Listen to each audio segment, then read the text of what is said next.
napapansin po ako kasi sa ating group chat, halos umabot po tayo lahat ng mga 40, 40 almost nearly mga 50. Pero yung pina-check ko po yung enrollee doon based sa ating sa ating website, umaabot lang po ng 27 ang enrolled, no? So gusto kong gawin ngayon, ang gagawin ko ngayon ay babasahin ko po yung mga pangalan na lumabas po roon sa ating pong attendance based sa ating enrollment form. At and then kung wala yung pangalan po ninyo, ang pakiusap ko po ay kasi yung probably yung iba nag-enroll early last year, no, maga-aga kaya hindi sila nandun sa panibagong roster of enrollees po natin. No. Babasahin ko lamang po yung mga nakapag-enroll po sa ngayon, no, sa ngayon. And then the others na hindi mababanggit, ibig sabihin po noon hindi pa po kayo officially enrolled sa AUSA. Una sa lahat si Angeli Sanico, si Annabel Ricalde, Baby Doll Di Jose, Carmina Zanio Ruiz, Donna Rose Pausanos, Eric Virgil Ramos, Imelda Biado Rimojo, Jennifer Toplano Merced, Jerilyn Ramos, Jinky M. Abagatnan, Giovanni Del Valle, Rojas Del Valle, Kathleen Sahugon, May Gaupo, Margie Nodalo, Marian Rosa Besa Yokohama, Myla Simasio Enoch, Michelle Morante Villaseran, Melissa Andaya Ilagan, Mirasol V. Villagracia, Ferlin C. Orate, Rachel C. Expression, Richard A. Balani, Rosa Q. Salado, Rosany Q. Aguirre, Rosemary G. Kilarto, and Samuel D. Bachuco.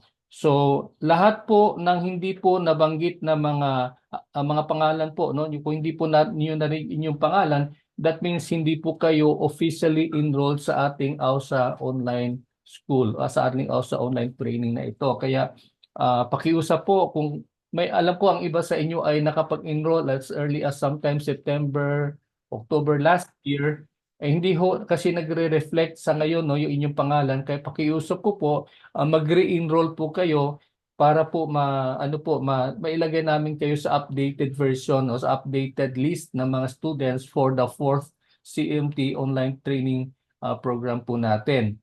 And then the others, kasi I can remember the others, in-invite ko lang na mag-sit in. Please make your decision within the week. No, kasi po pag hindi na po nakapag-enroll, aalisin ko po sa group chat. Aalisin ko po sa group chat lahat po ng hindi officially enrolled dito sa ating pagsasanay, no? So, I think I have given enough leeway naman po doon sa mga ikang observers kaya napapanahon na po, you have to make up your mind if you would like to join us, then yun lang po ang pakiusap namin na mag-i-enroll po kayo.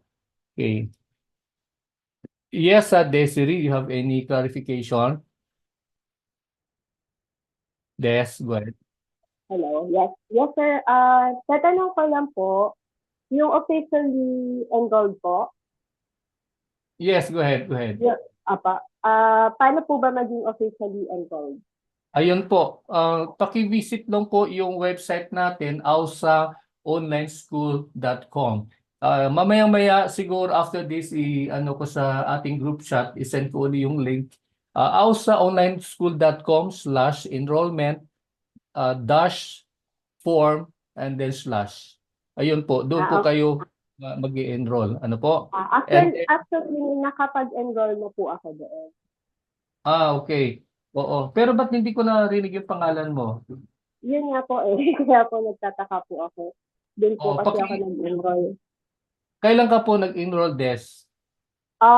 January, basta pa bago po mag-start yung class, then nag-send na po ako ng payment. Sige, ino-note ko lang ha, hanapin ko. Okay Kung po. sakali may problema, ako pakiusap ko lang, kung hindi naman abala masyado sa inyo, ano na lang ha, enroll in case lang. Pero hanapin ko muna, Des, yung sa iyo. Akin pa po. Sige pa, Hanapin ko salamat po. muna. Okay, thank you, Des. Thank you po. What about si Rosemary? Rosemary, go ahead. Anong tanong mo, Rose? Yes po sir, na-enroll po ako last October pa.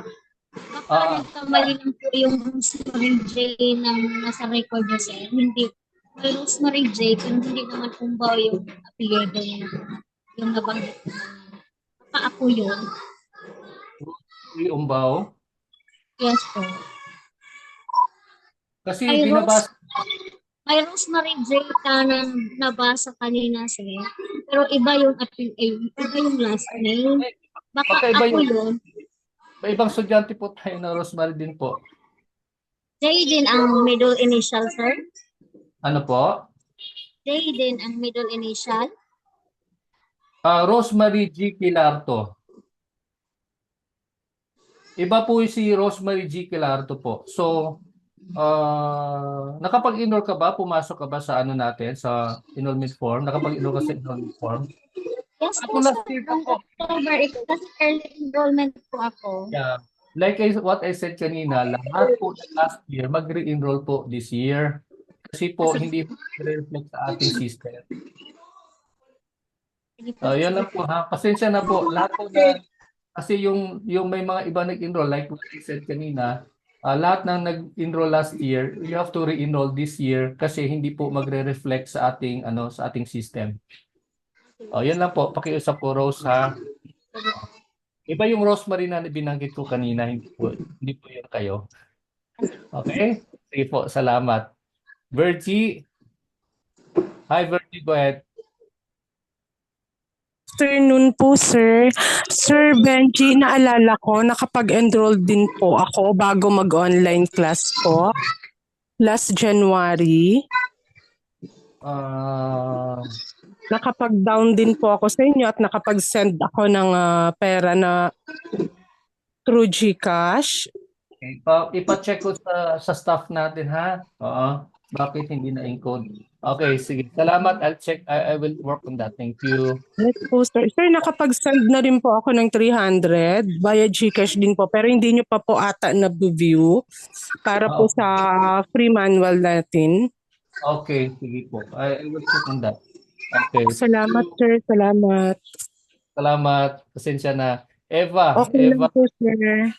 Yeah, no problem. Eva Jane. Hi, Eva. Good afternoon, Sir Bench. Yes. Bale po, ako po is nakapag-enroll last year, so magre-re-enroll ako ulit. Apo. Sir, kaso nakapagbigay na po ako ng enrollment fee. So hindi naman po madodoble, sir, no? Ay, hindi. No need. No need. Ang gawin mo, Eva Jane, ang gawin mo doon sa ilalim ng enrollment form, may portion doon ng note, no? Magbigay ka ng note that already paid 1/6 last year. I-note mo lang. Yes po. Okay, thank you, Sir Bench. Para maano natin, ma-track down natin, ha? Thank you, Eva. Okay, wala na po. Tuloy na tayo. Yeah, someone is raising your hand. Si Darlene. Darlene, nagtataas ka ng kamay. Dali at Darlene, go ahead.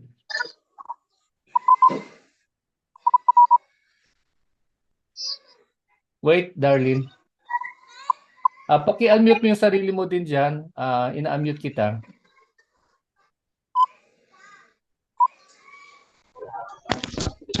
Hey. Hello, sir. Darlene.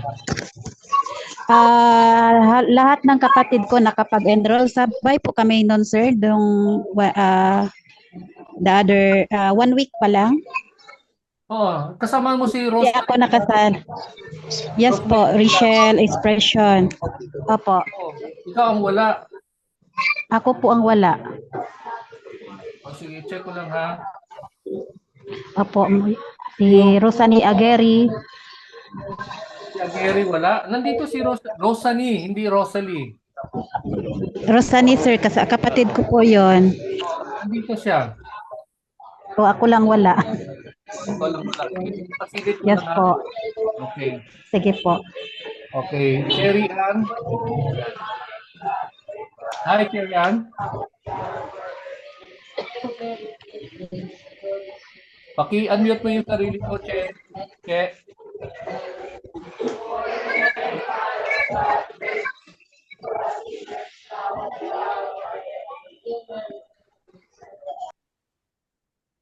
Che, go ahead. December 14, 2020 po ako nakapag-enroll. Okay. Like I said, lahat na enrolled last year, you have to re-enroll this year para lumabas po kayo sa system. Salamat po. Sige po. Okay, thank you. Pasensya na po. Okay, so wala na po tayo. Kira, hindi, ganito na lang po. Lahat po na may problema, PM nyo na lang ako kasi tumatakbo na yung oras natin. Marami po tayong pag-usapan. So, ulitin ko po, lahat na may problema, kung may mga problema sa enrollment, let me know. PM nyo na lang ako directly. Huwag kayong mag-message sa group chat kasi there are times hindi ko talaga namomonitor lahat-lahat ng convo sa group chat.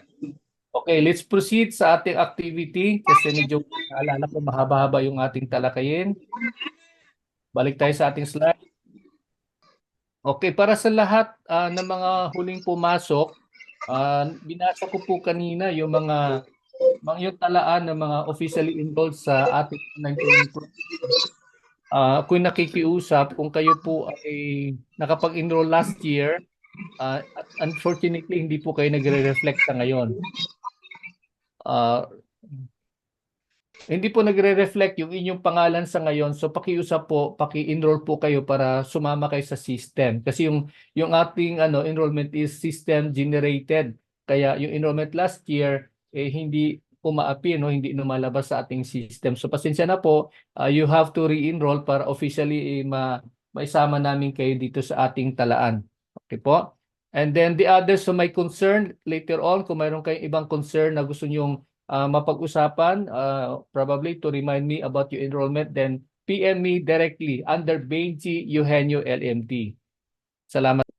Okay, tuloy tayo ngayon sa ating activity. Tulad ng sinabi natin, ang ating gagawin ngayon, ipagpaliban muna natin doon yung hands-on na pinangako ko kahapon para gagawin natin. Unahin muna natin ngayon kasi tulad nung nabanggit ko kanina, mahalaga na sa ngayon pa lang po paghandaan na po natin ang ating mga requirements. In the past, ang ginagawa natin, midway of the training saka kami nagre-remind about the requirements, pero since may mga drastic, I'm sorry to use the term, changes doon sa submission ng requirements sa DOH, kaya minabuti ko na ngayon pa lang as early as now, pag-usapan na natin yung mga requirements and then you have to make sure na ma-submit nyo within the month yung mga babanggitin natin na mga requirements. Okay. Ang sumunod na gusto kong mapaalalahanan kayo na ang tentative schedule, because ang exam po ng DOH based sa AO 2010-0034 ay every June and December. Pero may mga pagbabago po. Kasi hindi na po malamang maging December, malamang maging November. Pero yung sa June, as of now, based lang ito sa guidelines ng DOH, June is the mid-year exam schedule for massage and in fact even the embalmers, kasi kasabay po natin sa mga ganong pagsasanay at pagsusulit yung mga embalmers. Okay, so June ang tentative na exam natin, first week of June. And then regarding sa mga venues, depende po, but most likely Manila, sigurado po talaga yan. Nandun po sa DOH Manila, but Visayas and Mindanao, it could be depending on the number of examinees sa isang area na kung saan ay magtatalaga po ng examination center or examination place po ang DOH.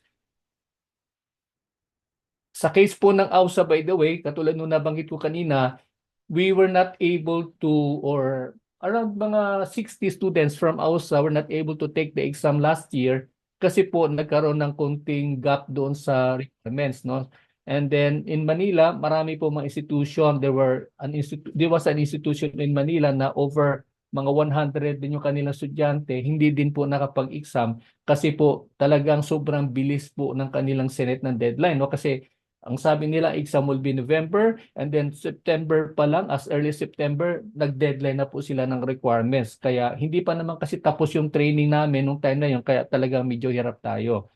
Pero sa ngayon, hopefully, maging walang pagbabago yung sa June. Probably mga first week of June po yung examination natin. The latest development naman sa exam ng DOH, ito po ang gusto ko lang kayong i-heads up na nung araw kasi, mga 3 years ago, 4 years ago, before the pandemic, ang examination, ang gap ng written tsaka ng theoretic, oral practical ay mahigit mga 1 o 2 buwan. So meaning to say, kapag ikaw ay isang nag-exam sa Manila ng kumuha ng written, mag-aantay ka, uwi ka ng province muna, and then antayin mo yung susunod na ilang buwan yung para sa oral practical examination. But recently, under po sa Health Facilities Services and Regulatory Bureau na leadership, ang CAMT, tinitiyak na nila na ang exam, both the written and the practical, could happen in 1 week. No? So ibig sabihin po noon, kapag ang written exam ay nagganap sa Monday, Tuesday po asahan nyo lalabas yung result, and then Wednesday, Thursday, Friday, gaganapin po ang inyong oral practical examination kapag kayo ay pumasa doon sa written examination. Ngayon, ano naman po yung grading system ng AUSA? Ang gusto ko lang kayo i-update na may pagbabago ng kaunti yung ating grading system, but we are following the DOH pattern wherein we will not recommend you or we will not allow you to take the hindi namin i-validate yung inyong oral practical assignment, yung video assignment, unless naipasa nyo yung written. And then we will not recommend you to DOH unless naipasa mo yung both the written and the oral practical requirements ng AUSA. Ngayon, ito po yung gagawin po natin sa ngayon, no? And may tinitweak po ako kasi na system wherein para ma-monitor natin yung inyong grading, yung inyong mga exam o quiz results. Okay, in this slide makikita ninyo na, di ba, in-exempt natin yung unit test number 1, no? So wala po not graded. Hindi graded yung unit test number 1. But yung unit test na forthcoming, unit test 2, unit test 3, 4, and 5, ito po ay magiging part ng inyong grading system. Ibig sabihin po nun, every unit test, I'll be giving you 50 items. 50 items lang po. But the passing score for every 50 item is 75. So that's roughly around 25, 26 or thereabouts, no? Basta lagpas po ng 25 of the 50 yung inyong dapat makamit na score. Okay? Otherwise, kung below 75 po, that means you are not qualified to be recommended to the you're not qualified to take the oral and practical examination. Okay? Ngayon po, para po talagang hindi nyo po para seryosohin nyo po ang inyo pong pagsasanay, ganito po ang aking i-announce sa inyo na anyone, no, for example, you fail to take or to pass the unit test, no? Pagka hindi ka pumasa, malamang affected yung overall grading system mo, yung overall grade mo. So ang mangyayari po niyan, you will request for a special exam. Ngayon yung special, not the exam, the quiz or the unit test. Ang aning unit test po kasi, like what I've been saying, hindi po madali kasi mag-tweak ng quiz o ng test o ng exam sa online. No? Kasi marami to talagang marami yang ginugugo na panahon para maka-form tayo ng isang test or exam. Okay? Kaya po yung aking ang ating maging charge po, if you request for a special exam, you have to pay 300 pesos. No? Ito po ay para sa technical aspect po ng pag-prepare ng inyo pong examination. Sa oral practical exam naman po, ito yung aking hahanapin. Number 1, kailangan yung bumuo ng inyong video. Okay. So, bubuo kayo ng video na covered ang dalawang bagay. Number 1, nandoon yung pre-massage, andoon yung massage proper, at andoon yung post-massage. Okay, now, doon sa massage proper, dapat ipaloob ninyo doon yung 5 basic stroke manipulation. Okay, linawin ko po yun ha. So gagawa kayo ng video, and then yung video na yon ay ibubuuin nyo sa pamamagitan ng inyong pag-present ng pre-massage, massage proper, and post-massage. Now, ano yung gagawin nyo doon? Kailangan mag-set up kayo na mayroon kayong kasamang model, mayroon kayong kasamang kunwari assessor, and then kayo as the presenter. No? So, isa-simulate ninyo ang mangyayari doon sa loob ng examination. Now, in the next few, probably kasi today is Friday, within the week, papadalan ko kayo ng kopya ng spiel. Pero ito, ano lang po gawa ito ng estudyante, kung ano yung pwede nyo, ano yung sasabihin niyo doon sa loob ng examination room, no, sa oral practical examination room. Kaya pwede nyo sundan po iyon. You can either way, no, pwede kayong mag-English, pwede kayong mag-Taglish, pwede kayong pure Tagalog or pure basta wag lang po vernacular, no? Wag lang po vernacular para sa video po ninyo. Now, after well, the tentative time for the video is mga 10 to 15, no? But depende yun sa inyo kasi kung kayo ay magpi-present, kasama po ang inyo pong gagawin, magbe-mention kayo doon sa 5 basic stroke manipulation ng mga benefits, and then a little well-detailed na rationale, then of course, the description, that could take a little more time. No? Pero kung ano lang po, direct to the point lang po yung gagawin nyo na presentation, wala namang quarrel po yun, basta dire-diretso lang, that will be okay with me. Now, anong advantage ni YouTube, na video? Kasi pwede kayo mag-edit. No? Pwede kayo magbasa sa paligid ninyo ng mga notes so habang nagsasalita, yung ganun. Basta maganda lang po pagka-present. No? Pero ang akin lang, mahalata ko naman kung talagang inaaral o hindi. No? Yun lang naman ang akin. Kaya pakiusap ko po, huwag kayo mandaya doon sa inyong video. Kasi kung hindi talaga kayo nag-memorize, hindi kayo nagpa-practice, wala yun. No? Sham yung inyong video kasi pagdating sa DOH, mas maging madugo yun. Kasi sila na actual nyo nang makakaharap. Okay? So yun po. Now, once you're done with the video, I will not encourage anyone to send it to me or to us yung raw video material. Ibig sabihin po noon, pag sinabing raw video material, yung kinuha sa cellphone and then pinadala kay Sir Benji. Ganon po ang raw video. Hindi ko po tatanggapin po yon. Bakit po? Sa dami nyo po, malulunod yung aking computer ng inyong mga files. Ulitin ko po yon, no? And we will not allow that, no? O huwag kayo magpadala sa amin ng raw video kasi pagka raw video, meaning hindi na-edit, no? Pinadala nyo ng buo, yun nga, no? Aabot ng isang gigabyte lang po kayo, wala na, punong-puno na, malulunod na yung aking computer. So what is the solution?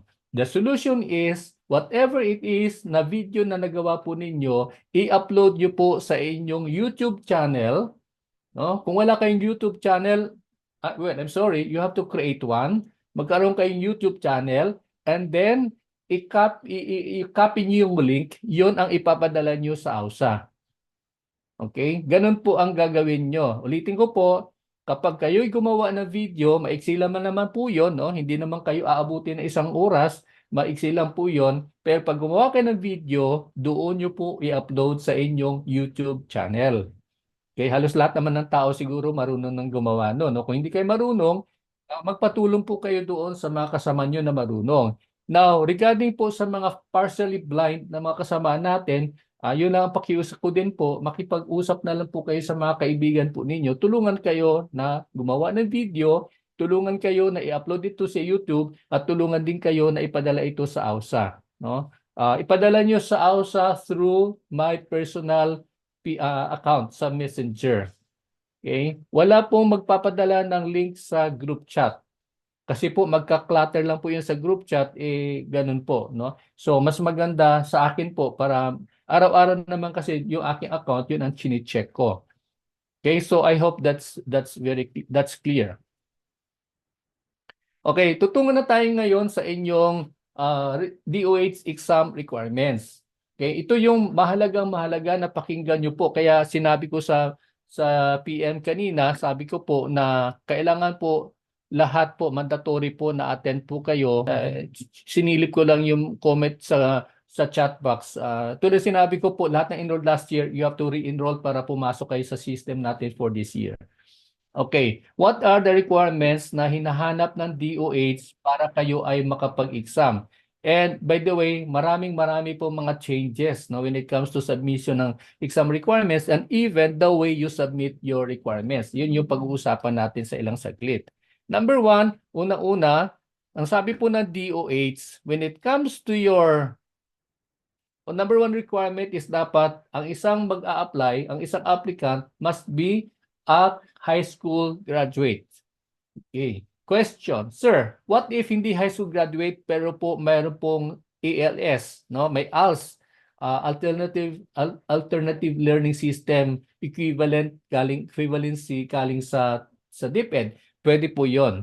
Pwede po 'yon. Or kung wala naman po kayong high school diploma, pwede po yung transcript of record ng inyo pong college na pag-aaral. Okay. So yun po 'yon. Kaya lang po, ito pakiusap. Number one, mula nung nakalipas na exam, ayaw na pumayag ang DOH na magbalik na mga requirements. So, kasi nung unang-unang mga taon, since 2010 hanggang sa bago mag-pandemic, lagi po ang hinihingi ng DOH yung original copy at photocopy, and then yung original copy ibabalik nila sa institution, si institution naman magpapadala noon, ibabalik niya sa mga estudyante yung mga documents. Ang problema po, nagkakawalaan ng mga documents. May volume po yan sa DOH, no? At iilan lang po yung tao sa DOH na nangangasiwa na exam. Kaya nagkakawalaan, no? Nagkakawalaan. So ang sabi po ng DOH, mula ngayon, and that was last examination, we will not accept any document that will be returned back to the sender. So ibig sabihin nun, yung inyong diploma ng high school, hindi tatanggapin ng DOH kapag nagpadala kayo ng diploma na original. Okay? Dati po, hinahanap pong original. Ayaw na po nila ng original, ang hahanapin lang po ay ang certified true copy ng original. Question, sino po ang magse-certify? Ang sabi ng DOH, ang magse-certify, natural, yung school na pinanggalingan ng estudyante. Oh.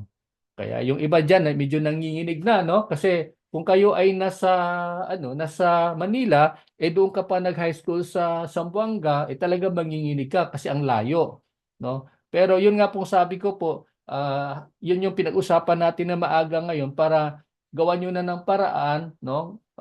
Pwede kayo mag-special power of attorney kung sino-sino doon o i-authorize niyo na process for you para lang ma-process ang document. Ulitin ko po, walang original diploma, walang original na ALS na isa-submit. Lahat po yan ay dapat maging certified true copy. Yung transcript, depende po yan sa inyo.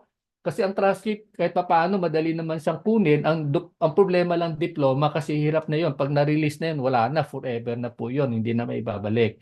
So, pero para lang safe, ako ang suggestion ko po yun, po doon is kung malapit-lapit lang po kayo sa inyong eskwelahan, kung saan kayo nag-college, pwede kayo magpa-CTC. Para clear na lang na CTC, hindi kayo na magsasubmit ng original.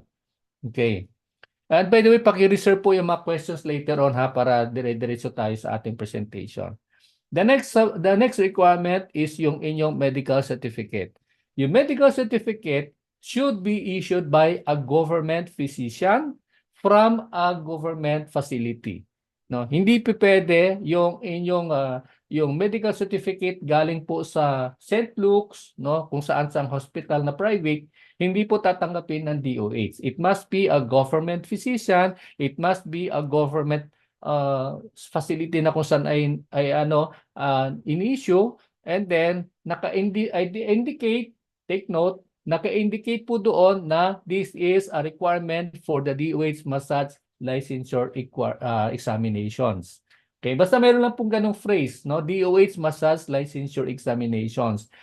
Yun po hahanapin ng DOH, ha? Kapag nagsubmit po kayo ng medical certificate at ang nakalagay po sa ilalim ay for employment purposes, I'm sorry to say, i-reject ng DOH yan. Okay? I-reject ng DOH. Ang malungkot lang doon, pag ni-reject nila, wala nang time para habulin yung deadline ng DOH, hindi ka makapag-exam. Okay? So, ganun po yung po no, no? And then, of course, kasama po yung letterhead, no? Kung saang office, saang hospital yan, dapat merong letterhead ng government doctor. Okay. Number 3, valid NBI clearance. In the past, ang hinahanap ng DOH, tatlo. Meron pong police clearance, meron pong fiscal clearance, at merong NBI clearance. Pero binago uli ng DOH, wala nung last exam, everyone who will submit the clearances ng will be NBI na lang. Okay, NBI clearance and then valid. Ibig sabihin within the scope na kung saan kayo mag-i-exam.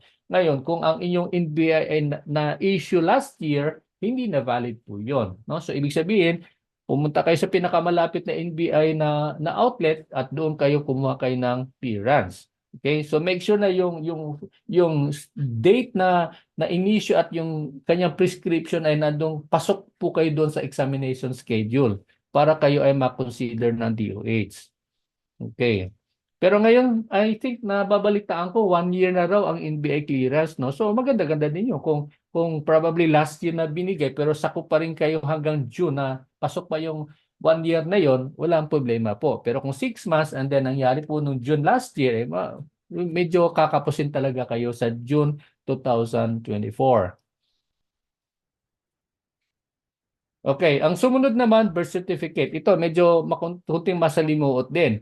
Ang birth certificate, number 1, dapat yung applicant 18 years of age. No, wala naman siguro 18 years of age sa sa hanay natin po ngayon, di po ba? And then, ito ngayon, no? Medyo nagkakalituhan na ng kaunti regarding dito sa PSA. Kasi, there was a time, hinahanapan ng DOH yung PSA na naka-certified true copy. So medyo confusing yon kasi ang PSA hindi nagbibigay ng CTC. Sabi nila yung binigay sa inyo yan eh yon, yung parang gano'n, no? So for now wala pwede po yung original kasi ang PSA naman, 'di ba? Madali namang kunin natin yung yung ating kopya ng ating birth certificate. So hindi siya maging hassle. Ang hassle lang po kung ang inyong birth certificate ay in-issue po ng inyong local civil registrar. Okay. So pagka local civil registrar po ang nagbigay, mahalaga po na naka-CTC at ang nakapirma po ay ang current local civil registrar na kung saan in-issue po ang inyong birth certificate. Okay? So malinaw na po 'yun ha. Kapag PSA, good as it is na yon, no? Total, di naman ilibabalik yun. Madali naman kumuha ng bago. Pero kapag birth certificate na in-issue ng inyong local civil registrar, kung saan mang banwa o town kayo nanggaling o ng city, yun yun, kailangan po na naka-CTC at permado po yan ng in charge, no? Someone those in charge sa local registry na kung saan kayo ay inisyuhan po ng birth certificate. Okay, what about those people na ang magkaiba yung kanilang magkaiba yung pangalan doon sa birth certificate as against doon sa current name nila kasi CTC copy naman po ito ng inyong marriage contract. Okay? Ulitin ko po, kailangan nyo mag-submit ng certified true copy ng iyong marriage contract and then i-attach niyo po sa inyong requirements. So idikit nyo po yon sa inyong birth certificate ha. Huwag nyo ilalagay sa pinakailalim. Then sa birth certificate para hindi na mahirapang kalkalin ng DOH yung inyong yung document na yon, no? So that is if you want to have a change of name, gamitin niyo po yung pangalan na hindi po naka-reflect sa inyong birth certificate. Okay? So again, as I said, optional ito among married applicants. Well, some women who doesn't want to change their name na nakastipulate doon sa birth contract sa birth certificate, then well fine, wala namang problema po 'yon. Except lang ito yung sinasabi natin kung medyo may gusto po na mabago po yung gamit nila na pangalan. Okay. Now, the next one is the certificate of good moral character. Yung certificate of good moral character, magmumula po yan sa barangay na kung saan po kayo ay nakatira. Okay? Huwag kayong kumuha ng barangay nakatira kayo sa Manila o kayo ng barangay doon sa Bohol. Wag doon, hindi pwede po 'yon, no? Kasi titingnan po ng DOH po 'yon. So kung saan po kayo nakatira, doon kayo kukuha ng barangay. And then again, pagdating po sa inyong good moral character, please ask the secretary ng barangay na i-indicate po this is as a requirement for the DOH massage licensure examinations. Okay, so dapat po naka-specify po doon na maigi sa inyong hihinging certificate of good moral character. Okay, ito naman po ngayon yung DOH application form. So, katulad sinabi ko, later po usapan natin yung submission. Isasama nyo po na ipapadala sa AUSA kasi central ano po tayo, no? Centralize po natin yung mga documents. Papadala nyo sa AUSA, i-screen namin po yon, and then pagka nag-qualify na po kayo, ipapadala na namin yan sa Manila. Now, where will you get your DOH application form? Ito po ay mada-download ninyo sa Health Facilities Services Regulatory Bureau website, no? So, i-google nyo lang po HFSRB. No? Pag ginugol nyo pong HFSRB, hanapin nyo po yung doon sa may mga forms, and then makikita nyo doon sa link po na yon, na yung link about the massage licensure examinations. Now, ingat-ingat lang po kasi ang form po ng massage licensure examination at ang form po ng embalmers ay magkahawig, no? Baka ma-fill-upan po ninyo embalmer. Nako, doon kayo dadalhin sa sa examination ng mga mag-imbalsamo. So, dapat 'yon linawin niyo po, no? As I said, like magkalintulad po yung anyo po noon. Kaya you make sure na you're filling up the form para po sa massage licensure examinations. Okay. Yan, ang mahalaga ang kopya na mada-download nyo po, no? Back to back, by the way, yung form na yon, back to back po yon. Mayroong portion na lalagyan nyo po ng larawan, may portion po doon na magsa-sum mark po kayo, at higit sa lahat, may pirma po kayo, at higit sa lahat, dapat ito ay duly notarized. Ibig sabihin, dadali mo sa abogado, ipanotaryo nyo po sa abogado, and then saka ninyo ipapadala sa AUSA. Okay. Pagka wala pong notaryo ng abogado, hindi po namin yan i-endorse sa Department of Health. Ayan, ito po yung sample po ng front side ng ating pong DOH massage application form. Like I said, yung form na ito ay mada-download nyo po sa website po ng DOH. Hindi po kami magpapadala sa inyo ng form po na yan kasi baka mamaya may discrepancy, kami ang inyong sisihin, no? So, doon nyo kunin nyo sa website po ng DOH, Health Facility Services and Regulatory Bureau, para talagang accurate yung form na inyong fill upan. Ito naman yung sa bandang likuran, katulad sinabi ko, may portion dito ng inyo pong stamp mark, and then, wala pala yung picture. Sandali, ba't wala? Ayun, sorry. Yan, kala ko na sa likod. O nga, no? Nasa harapan dapat. So, ito yung sa picture. Make sure na passport size. Okay, ulitin ko po, pag sinabi ng DOH passport, hindi po nangahulugan na 2x2 or 1x1 or even full body picture. Passport size. So, yun po ha. You make sure na ipapagawa nyo po ay i-attach nyo po yung passport size. And alam nyo po, pagka tinanggihan ng DOH, simply because you did not follow the instruction, wala tayong magawa. Hindi natin po kontrolado po ang CEMT. Okay. So, yun lang po. Sa bandang likuran naman po, dyan, ma-review naman po ninyo yung sabi nga sa form ng DOH, yung application requirements. No? So, although may mga dinagdag lang ako na konti, malalaman nyo mamaya. Pero ito yung pinaka-generic na requirement na hanapin po sa inyo mula sa kagawaran ng pangkalusugan. Okay, picture. Ayan, photo. Okay, medyo kailangan natin pag-usapan na may ito. Number 1, kailangan niyo po na mag-submit ng 3 pieces pieces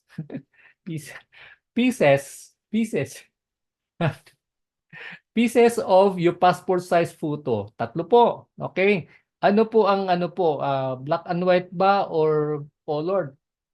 Preferably colored. Pero hindi naman sinabi talaga na black and white or color. Kailan po? Yung po mag-a-appear po sa inyong lisensya po kasi no? So, kailangan yung pinakamaganda yung picture. No? Pagdating ng araw, pag dinisplay nyo po sa inyong spa, talagang maganda kayong tingnan po. No? So, all photos must have a white background. Bawal po yung may background po ng bulaklak sa likuran o na may bulaklak po ng beach, ganon. Kailangan puting background, plain po yon.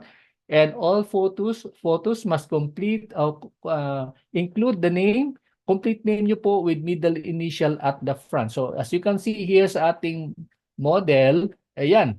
Okay? Complete name. Pagawa nyo po doon sa sa tawag namin sa Visayan yan, mga maniniyot. No? Yung kumukuha ng picture. Sabihin nyo po na Sir, pakilagay niyo po yung complete name ko po dyan. Okay. Ayun. And then, yan. Another thing, idadagdag ko po, kailangan kayo mag-produce ng maliit na envelope or kahit na small envelope na lang, no? Para hindi kumalat. Kasi yung iba, ini-staple, yung tatlong yon kung nalaglag yung, yung staple na yon wala na, no? Mahirap magkakagulo yun kasi like I said, sa dami ng mga volume, mga documents na hinahawakan ng DOH, minsan yun, malalaglag yon. So pag nilagay nyo sa envelope, paki-indicate naman din po yung inyong pangalan sa labas. Okay? Or pwede nyo ilagay pangalan ninyo and then sa ilalim AUSA. Yung ganun lang, no? Para alam din ng mga kung mapulot nila yun, alam nila kung kanino yon, no? Saan nila ibabalik. Okay? So, ayun po. Ayan. So, pagkatapos nyo po ma-complete yung ating training, sabi ng mga abogado, assuming arguendo, no? Pag na-complete nyo po yung training, naipasa nyo po yung written, na-submit nyo po yung mga requirements na video, naipasa nyo yung submission na yon, then you are now all set to be given your accreditation, certification from the institution. Ang tawag po natin dyan, Certificate of Completion. Magkaiba po yan sa Certificate of Registration ng DOH. Completion nito, ibig sabihin, na-complete nyo po yung training, no? Para dyan sa licensure examination. That will be the only time na magre-release kami ng Certificate of Accreditation and sasamahan po natin ng Certificate of Endorsement, no? So, i-endorse namin po kayo para kumuha ng licensure examination. Now, kung sakasakali, no? Kung sakasakali na hindi natin maiwasan, no? Tulad ng mga nangyari sa nakalipas, madi-delay or kung sakali hindi tinanggap yung document mo, no? Or things like those. Pwede namin i-release po yung inyong certificate of completion, pero hindi na kailangan kayo mag-update with us. Ulitin ko, kailangan kayo makipag-coordinate with us kapag pinabalak na ninyo na kumuha sa susunod na exam. For example, sa December or November. Huwag niyo pong asahan na kami pong tatawag sa inyo. Pasensya na po kasi sa dami niyo po hindi naman hirap naman na kami lahat no mag-monitor ng mga yung things like those. So pakiusap ko lang, be active sa ating group chat, may mga announcements tayo doon po and then you coordinate with me or my staff, no? Para kami ang mag-aayos po noon. Kaya lang po, well, we will try our best to coordinate with you. Kaso lang, what we are saying is we are just trying to be realistic na baka makaligtaan namin sa dami nyo at dami nating ginagawa, magtatampo kayo, no? Magtatampo kayo sa pinabayaan kayo, things like those. Hindi po pwede po, hindi po dapat ganon, no? So, yun po, when it comes to these things na mga kung hindi kayo nakapag-exam, mag-re-exam kayo, coordinate with us, you let us know if you're interested, and then kung sa tingin naman namin na wala naman masyadong mga pagbabago sa exam, well, we just simply recommend you, isasama namin kayo sa endorsement and then, of course, yun, kukunin namin sa inyo yung inyong certificate of completion, i-attach natin po yun, and then you'll be submitted together with your requirements, of course. Kukuha niyo po yon. So, ganun po yung gagawin po natin. Ha? We will try our best na to coordinate, kaya lang po, we are just being realistic din na there are times may mga bagay din kami makakaligtaan at makakaligtaan. Okay. So, ano po 'yon? And also before we recommend you to DOH, number one, hahanap po namin kayo eventually, no, para doon sa iba na lalo na sa mga nagma-monthly payment na bigyan niyo po kami ng proof of payment, no, summary later on, no, through your GCash kasi GCash naman transaction natin. Except lang yung mga nasa bank, yung GCash, then you give us your proof para po hindi mahirapan yung ating staff, no? So, iyon lang po yung natin. Although we will try to meticulously keep track of your payments para lang hindi tayo magkakaroon ng problema din or para mapabilis yung process if you have the submit to us your forms later on. Later pa po yun ha, hindi pa po ngayon. Pagka natapos na po natin yung training at yung complete na po yung payment, then wala na problema. So, ulitin ko lang po ha, magkaiba po yung ating registration fee, which is the miscellaneous fee at the same time, at yung ating tuition. At yung tuition fee na yon ay, yun, self-explanatory naman yun na magkaiba yung dalawa. Okay, tuloy tayo. Ayan, so that will be the time we will recommend you to DOH. Now, additional requirements, ito na po ay sa hanay po ng AUSA. Number one, kailangan namin kayo na mag-produce ng bakit isa lang to? Ulitin ko, mali po to, I'm sorry. Dalawang plastic transparent envelope at doon nyo po ipapadala yung mga documents. Now, yung whatever it is na na-produce po niyo for DOH, hihilingin ko po na mag-photocopy po kayo para sa consumption ng AUSA. Ulitin ko po yon. So that would mean hindi po to iisa, dapat dalawa. 2 plastic transparent envelope. Ay, hello, Mr. Yuenyo. Yan, ito na pa yung pangalawa pala. Okay? So, ayun, yung naka-CTC yung first envelope and then photocopy po ng CTC o yung nauna din sa first na plastic envelope, yung ipapadala po ninyo as a second copy for AUSA. Why is that? Kasi para kung sakasakaling, like we said, kami kasi ang kinakausap ng DOH when it comes to your documents, kung may matanong sila, pwede namin we could be able to validate kung ano yung hawak namin doon sa hawak din nila, no, para ma-check din namin. So that's for our reference. Hindi po namin yan ipagkakalat. Naintindihan po namin yung tinatawag na Data Privacy Act, no? So hindi po namin yan pamimigay kung sino-sino. We will make sure that we keep your documents intact. Okay, so ayun po. And then, yeah, nakalagay po sa, ayan. Okay, yung documents na yon, okay, ulitin natin. Let's imagine, meron po kayong plastic envelope, transparent po yon. And then meron kami mga documents, but that document should be placed inside a long folder. Ulitin ko, long folder. And then sa labas ng folder na yan, I have the copy here with me. Sa labas ng folder na yan ay naka-indicate yung inyong family name and the first name. Okay? Ayun. So, dun sa side ng tabbing na side na sinasabi, no? So, yun. Family name and the first name. Huwag kayong magpapadala sa amin ng document na wala pong tabbing, walang pangalan. And not necessarily the tabbing, but yung description ng inyong name doon sa inyong document. Okay. So, ayun po. Mga mahalagang paalaala, gentle reminders. Okay? Carefully follow all the above instruction, but above all, importante po, huwag kayong mandaya sa inyong document. Pakiusap po, no? Huwag kayong mandaya. Alam naman po natin yung kalakaran minsan, di ba? Lalo na sa Manila, meron po diyang factory po ng mga fake documents. Huwag niyo pong gagawin po yon kasi pagka once na it will be found out later on na yung inyong sinadmit ay hindi po original, yun, automatic po. Kayo ay talagang matatanggalan ng lisensya at you will even be banned for life. Ayan. So, dito pala ako dapat tumingin. So, you will be banned for life by DOH. No? So, yun po. Kung may mga concerns kayo about the exams, ito po, pakiusap po. Okay.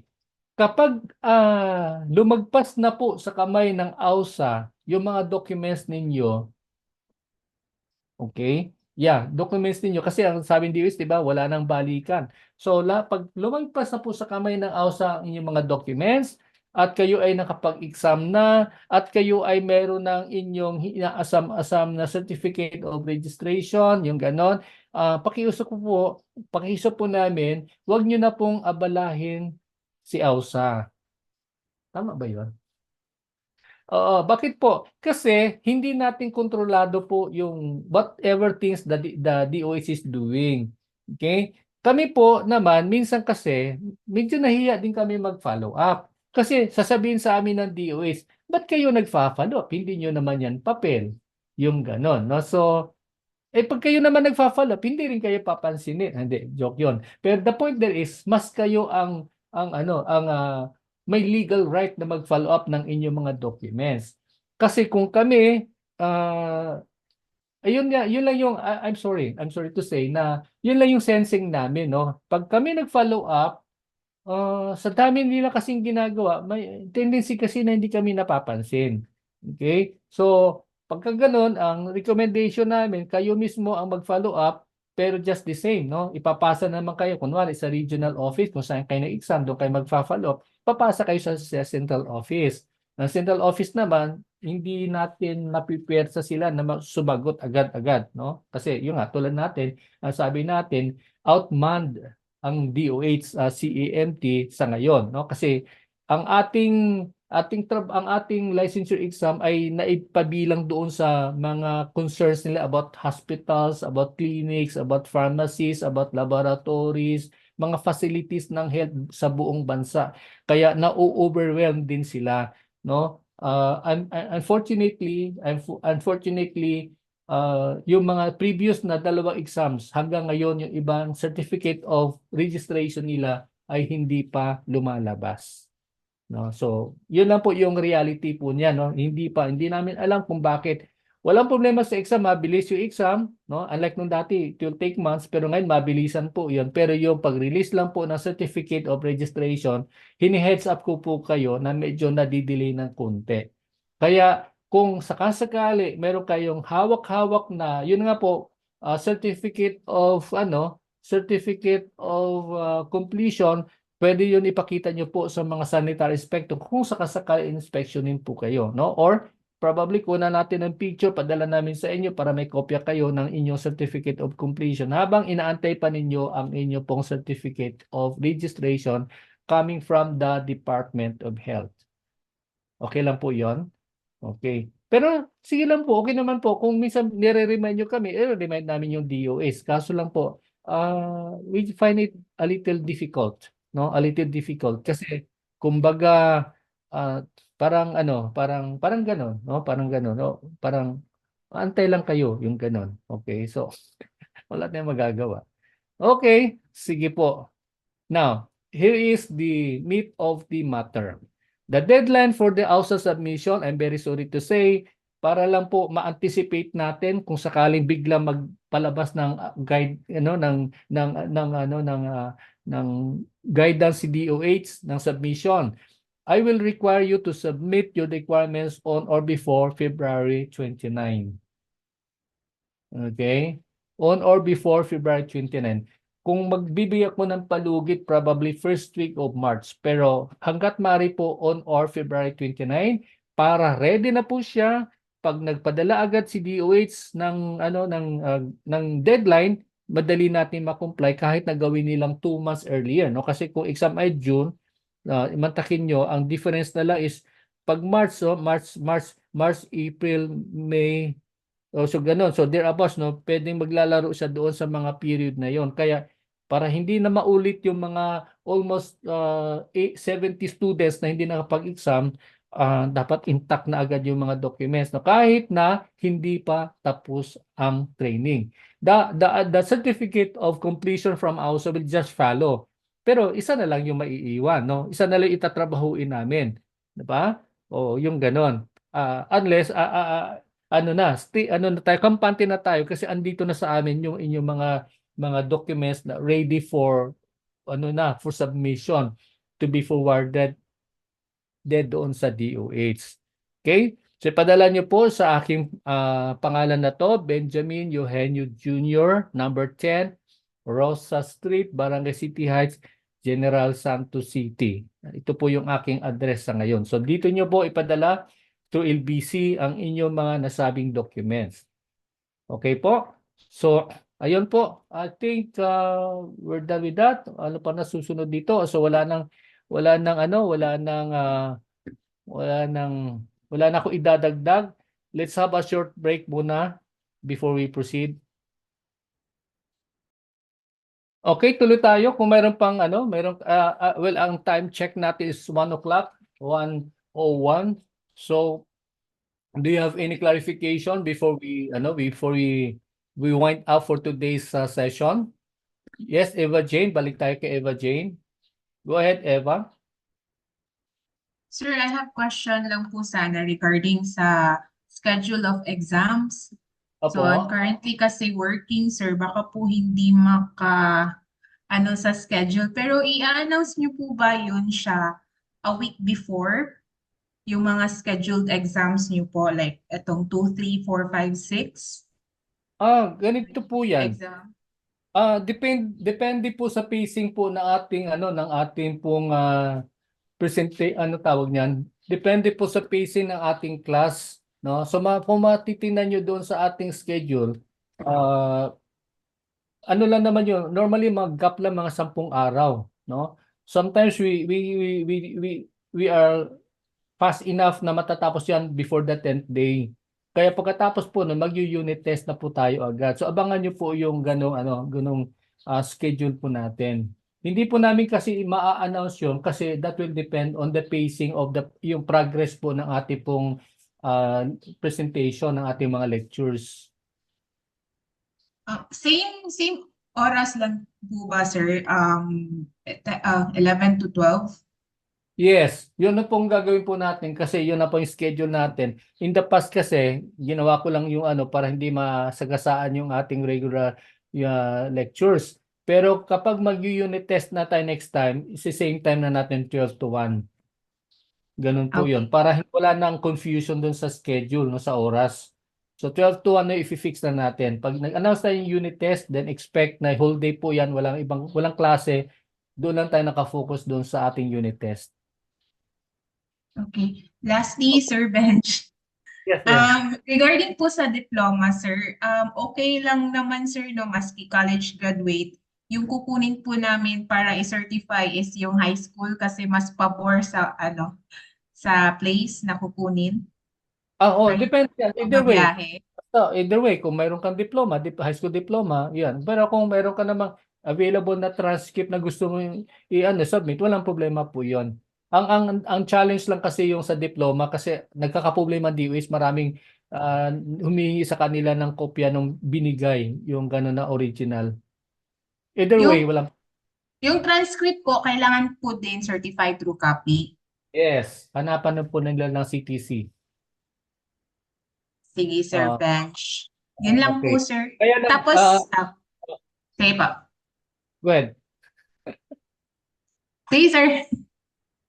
Later na lang. Sige. Sige Okay. po. Okay, thank you. Thank you, Sir Yes, Benj. yeah, thank you, Evs. Sheena, go ahead. Sandali Okay, go ahead. Okay na po. Sir, Opo.